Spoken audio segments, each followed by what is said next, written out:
За 11-р сарын материалын ордны тарах үзрийн уншлага эхлэж байна.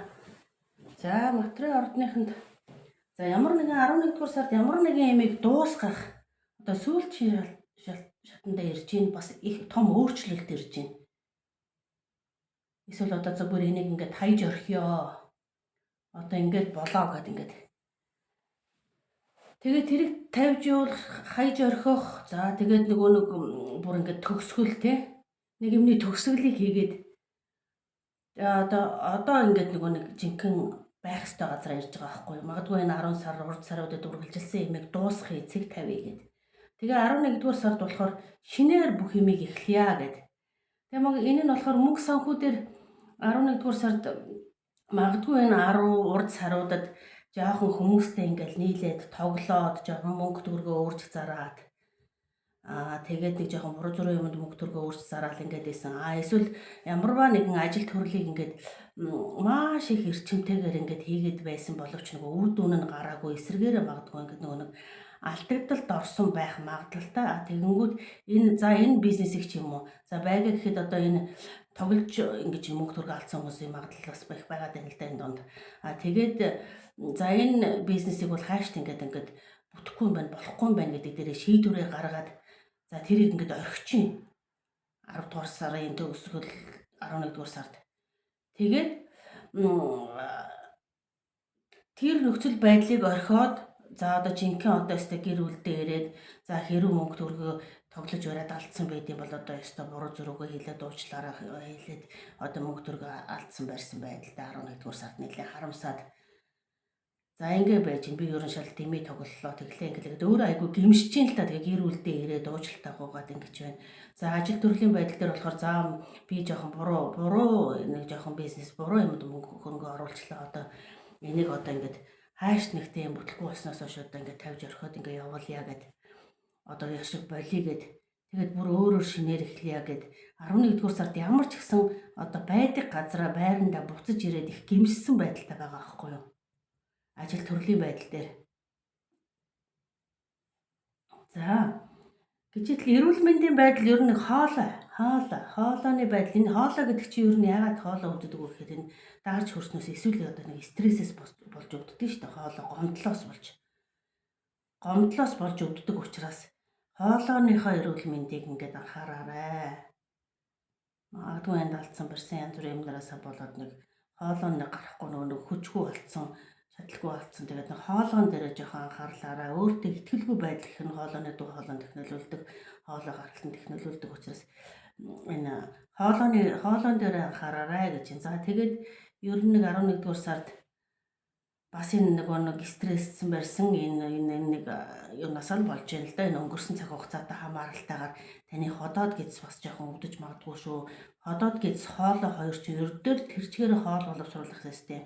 Хоол боловсруулах системийг яагаад өвддөг вэ гэхээр ерөөсө гомдол, стресс хоёр л хоолой ходоод өвддөг байхгүй юу?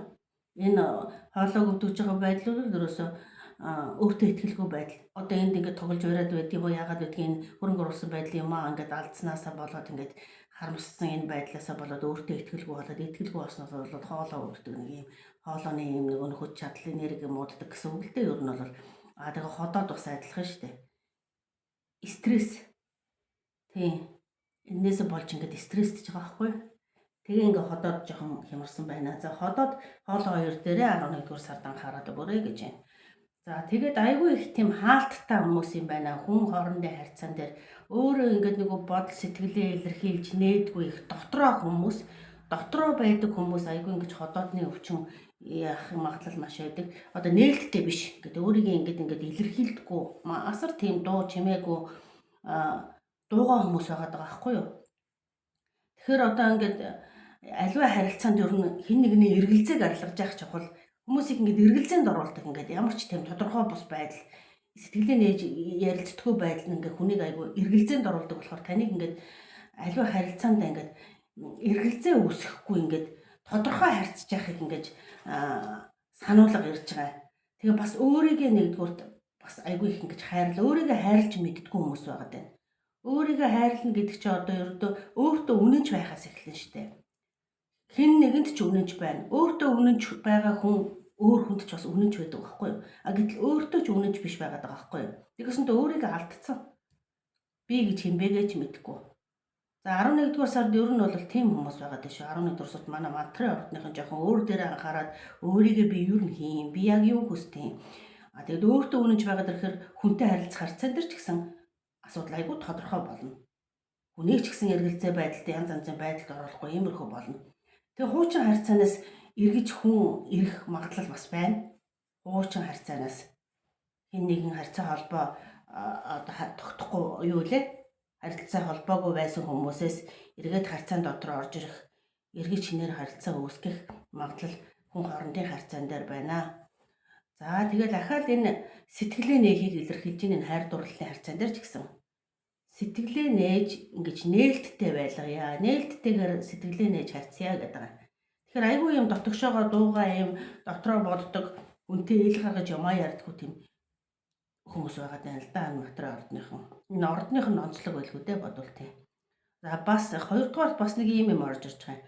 Healing family issue гэдэг. Одоо юу гэдэг эцэг ихээ хайртай дотны хүмүүсийгээ одоо та нэг уучлж өршөөх тэдэнд ингээд нэг зөвөр ойлгуулах одоо энэ сэтгэлийн хаалттай ингээд юу илэрхийлдэхгүй байдал чинь тэр хүмүүсийг асар эргэлзээнд оруулаад ингээд байгаа учраас та нэг өсөндөө тэр хүмүүст өөрийгөө зөвөр ойлгуулахыг ингээд сэтгэлээ нээж ярилцаа гэдэг ган танд 11-р сард хайртай бол хайраа илэрхийлээд хайргүй бол хайргүйгээ шударгаар хэлээд ер нь аливаа юмд нэг тодорхой нээлттэй эргэлзээ үүсгэсэн янз янзын харьцаа үүсгэхгүйгээр бүх юмд нээлттэй бай нэгдүгээрт. Хоёрдугаарт өөрийгөө маш их хайрлаа. Өөрийгөө хайрлаж байгаа хүнийг бас хайрладаг. Өөрийгөө хайрлаж чаддгүй хүнийг хайрладаг гэдэг. За иймэрхүү анхааруулга мессежтэй. Тэгээд хоолой ходоод гэдсэн дээр анхаараарай. За энэ тоглож барьдаг иймэрхүү муу зуршил байвал эндээсээ та тэртээ дөрөнгөө 11-р сард угаасаа өөрөө шийдвэрээ гаргаад энэ харьцаа энэ байдлыг ингээд нэг цэг тавиад одоо байх ёстой газараа ирэх юм байна. 11-р сарын урсгал чиглэл нэг за иймэрхүү байна. За матрын ордныхондоо амжилт өсөе жоохон нээлттэй байгаарай альва юмд гэж. За тиймэрхүү анхааруулгатай мессежтэй ирж шүү 11-р сар.